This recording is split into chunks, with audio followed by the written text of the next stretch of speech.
चलिए आज वार के ऊपर बात करते हैं। Welcome all of you to this healing channel. पंचांग में वार का बहुत बड़ा महत्व है।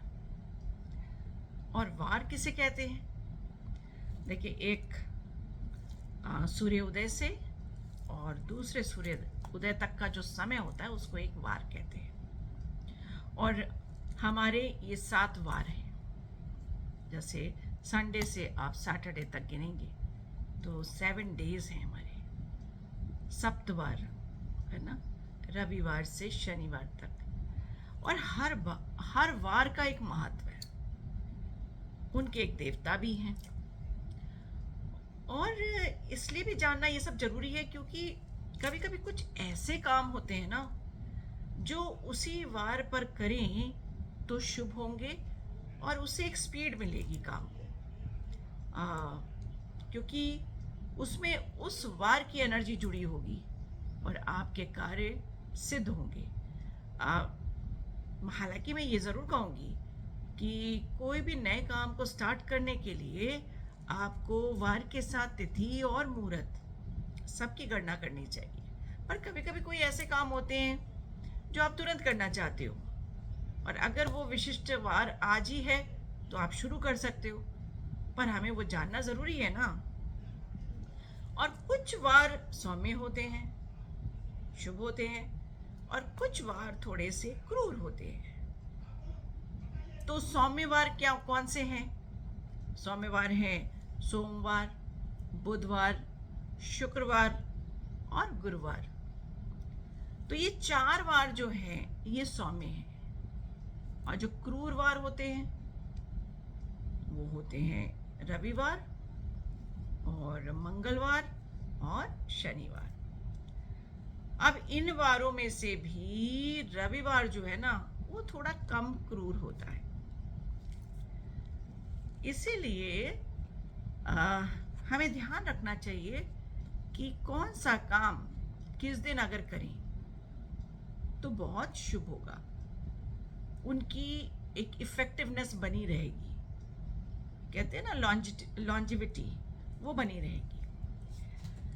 तो जैसे रविवार है, ये प्रथम वार है, वारों में सबसे पहला वार, क्योंकि ऐसा माना गया है कि पृथ्वी का जो जन्म हुआ वो रविवार को हुआ।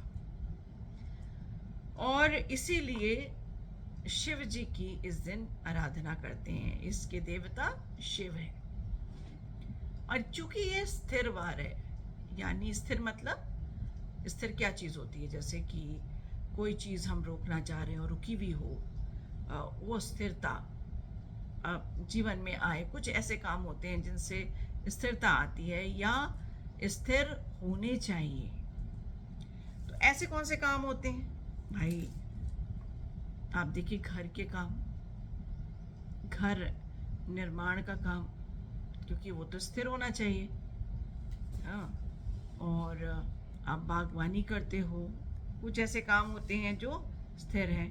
आप जैसे मान लीजिए आप आभूषण खरीदते हो और वो आभूषण लंबे टाइम तक आपके पास रहें, स्थिर रहें, तो नए आभूषण को भी रविवार को परचेज करना चाहिए। हाँ जी। और पूजा अर्चना, कोई अच्छी पूजा अर्चना आपने शुरू करी है, उसका इफेक्ट रहे, काफ़ी दिनों तक स्थिर रहे। गृह प्रवेश है जैसे, तो भाई आप उस घर में रुके रहो हैं, तो ये भी रविवार अगर है तो बहुत शुभ है। और उस दिन भी अगर आप अच्छा मुहूर्त देखोगे तो और शुभ रहेगा।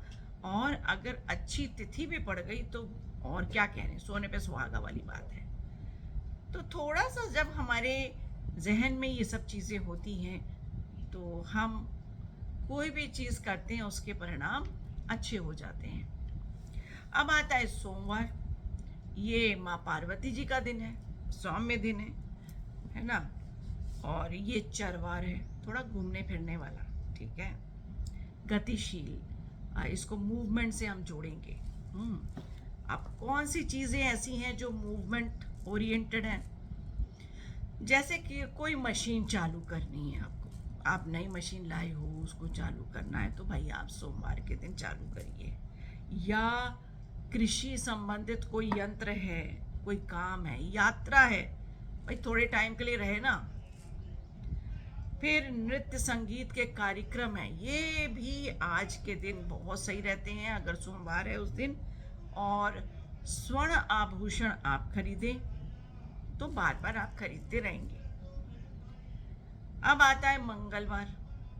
तो मंगलवार जो है वो कार्तिकेय भगवान का दिन है, और ये थोड़ा सा उग्र होता है स्वभाव में, तो हमें ये ध्यान रखना चाहिए अपने स्वभाव पर।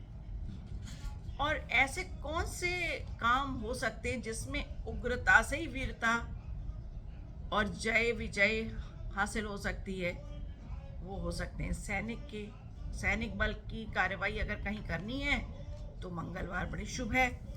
और कहाँ पे और बल हमें चाहिए, जैसे कोर्ट कचहरी में दबाव डाल के बात करनी होती है।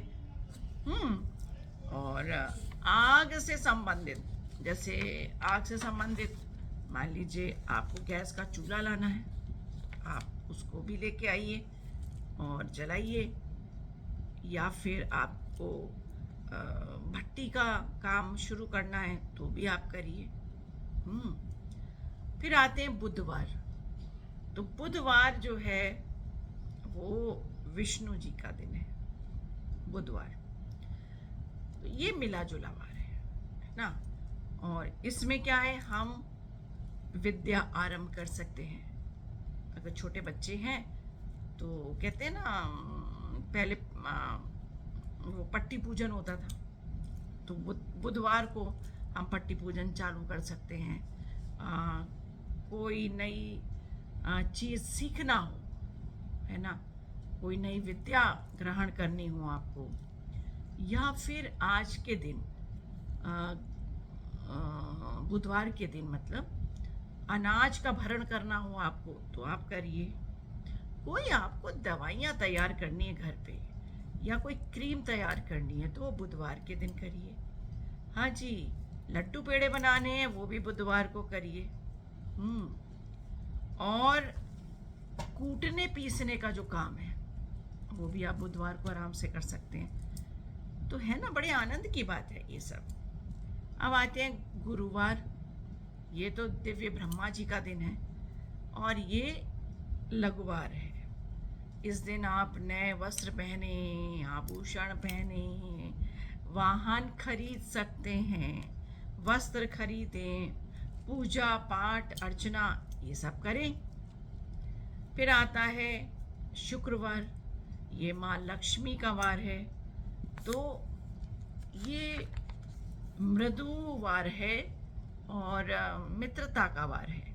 तो आप इसमें पार्टनरशिप रिलेटेड कोई भी काम हो वो शुरू कर सकते हैं, अपने दोस्तों के साथ एंजॉय कर सकते हैं, आप जिनको पसंद करते हैं उनके साथ समय बिता सकते हैं। मनोरंजन का भी दिन है, नृत्य संगीत कृषि का भी दिन है। तो ये बड़ा सुंदर दिन है, इसको आप एंजॉय कर सकते हैं। फिर आते हैं भाई शनिवार। अब ये तो शनि देवता का है और ये थोड़ा सा तीखा कसैला, इसको दारुण वार बोलेंगे। लोहे से संबंधित कोई भी काम हो वो आप शनिवार को करें। अस्त्र शस्त्र जैसे लोग सफाई करते हैं उनके घर में है तो वो शनिवार के दिन करें, है ना। और सिद्धि साधना तांत्रिक क्रियाएं वो शनिवार को की जाती हैं। अगर कोई स्थिर काम पृथ्वी रिलेटेड होता है, जैसे कि गृह निर्माण का काम है, यानी आपकी नींव के पूजन का भी काम है, तो भी वो अच्छा रहता है। जानवरों को ट्रेन करना तो भी इस दिन से शुरू करी जाए।